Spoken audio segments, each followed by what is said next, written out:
ইরানের কাছে F-15 সিরিজের একটা বিশেষ সংস্করণীয় যুদ্ধবিমান আছে, যেটাকে তারা কখনোই প্রকাশ্যে দেখাতে চায় না। প্রায় 7 থেকে 8 মাস আগে তারা একবার এটাকে বের করে একটা সফল উড়ান করেছিল।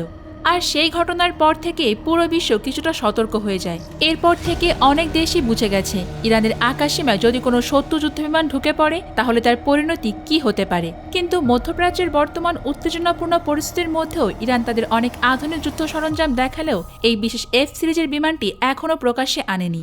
এই যুদ্ধবিমান নিয়ে সবচেয়ে বেশি আলোচনা এবং সংবাদ সম্মেলন করেছে ইসরায়েল। তাহলে প্রশ্ন হচ্ছে, এই বিমানে আসলে কি আছে আর কেন ইরান এটাকে এত গোপনে রাখছে? সাধারণভাবে F-15 সিরিজের যুদ্ধবিমানগুলো বেশ পুরনো ডিজাইনের হিসেবে ধরা হয়। অন্যদিকে যুক্তরাষ্ট্র এবং ইসরায়েলের কাছে রয়েছে অত্যাধুনিক F-22 এবং F-35 সিরিজের যুদ্ধবিমান, যেগুলো পঞ্চম প্রজন্মের ফাইটার জেট হিসেবে পরিচিত। এই ধরনের উন্নত যুদ্ধবিমানের সামনে দাঁড়াতে পারে এমন ক্ষমতা খুব অল্প কয়েকটি দেশের কাছেই আছে।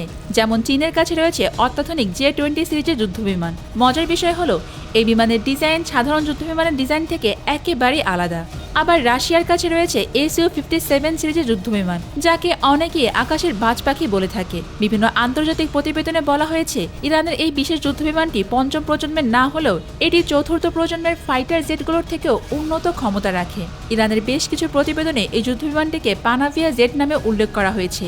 এই বিমানে দুটি সুপারসনিক ইঞ্জিন ব্যবহার করা হয়েছে, যার কারণে এটি খুব দ্রুত গতিতে উঠতে পারে। এর গতি ঘন্টায় প্রায় 2700 কিলোমিটার, যা শব্দের গতিরও প্রায় 2.5 গুণ। অনেকে মনে করছেন ইরান তাদের পুরনো সিরিজের যুদ্ধবিমানগুলোকে আধুনিক প্রযুক্তি দিয়ে পরিবর্তন করে নতুনভাবে তৈরি করেছে। বিভিন্ন প্রতিবেদনে বলা হয়েছে এই বিমান একসাথে প্রায় 13 টন পর্যন্ত মিসাইল এবং গাইডেড বোমা বহন করতে পারে। এছাড়াও এটিকে এমনভাবে তৈরি করা হয়েছে যাতে প্রতি মিনিটে প্রায় 50,000 ফুট উচ্চতায় উঠতে পারে।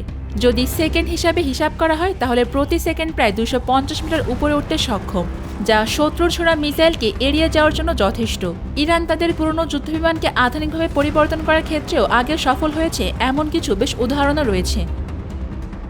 মধ্যপ্রাচ্যে চলমান উত্তেজনার মধ্যে তারা তাদের প্রায় 70 বছরের পুরনো F-15 টোম্যাক সিরিজের বিমান ব্যবহার করেছিল। শুধু তাই নয়, এই বিমান দিয়ে সফলভাবে উড়ানো সম্পন্ন করা হয়েছে। বিভিন্ন আন্তর্জাতিক গণমাধ্যমের মতে এটি ইতিমধ্যে একটা বিশেষ মিশনে ব্যবহার করা হয়েছে। কিন্তু ইরানের এই বিশেষ যুদ্ধবিমানে এশিয়া রাডার সিস্টেম এবং C3 টার্গেট লক সিস্টেম ব্যবহার করা হয়েছে।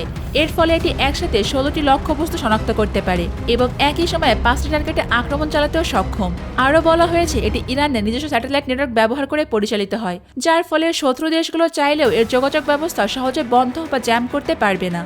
বিভিন্ন আন্তর্জাতিক প্রতিবেদনে বলা হয়েছে ইরান তাদের এই যুদ্ধবিমান উন্নয়ন ও নির্মাণের কাজ মাটির নিচে কয়েকশো ফুট গভীরে থাকা বিশেষ ওয়ার্ক স্টেশনেই করেছে। এজন্য আন্তর্জাতিক গোয়েন্দা সংস্থাগুলো এই ফাইটারদের সম্পর্কে তেমন কিছুই বুঝতে পারেনি। কিছু প্রতিবেদনে বলা হয়েছে এই বিমানের ইঞ্জিন হয়তো রাশিয়া থেকে আনা হয়েছে, কারণ রাশিয়া বিশ্বে উন্নত মিসাইল এবং রকেট ইঞ্জিন তৈরিতে অন্যতম শীর্ষ দেশ হিসেবেই পরিচিত।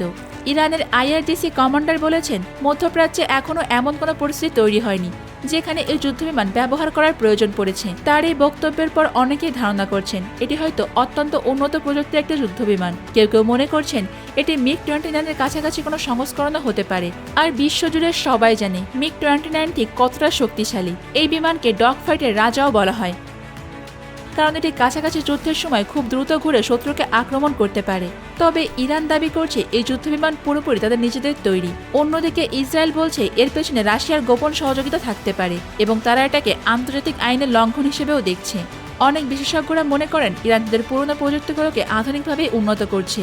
যেহেতু চীন এবং রাশিয়া ইরানের ঘনিষ্ঠ মিত্র, তাই অনেকেই ধারণা করেন যে এই আধুনিক প্রযুক্তির কিছু অংশ তারা এই দেশগুলো থেকে পেতে পারে। ইরান যেভাবে তাদের মিসাইল প্রোগ্রাম উন্নত করেছে এবং ড্রোন প্রযুক্তিতে অগ্রগতি দেখিয়েছে, সেটি বিবেচনা করলে ভবিষ্যতে তাদের আরও উন্নত এমনকি পঞ্চম প্রজন্মের যুদ্ধবিমান প্রকাশ করা অস্বাভাবিক হবে না।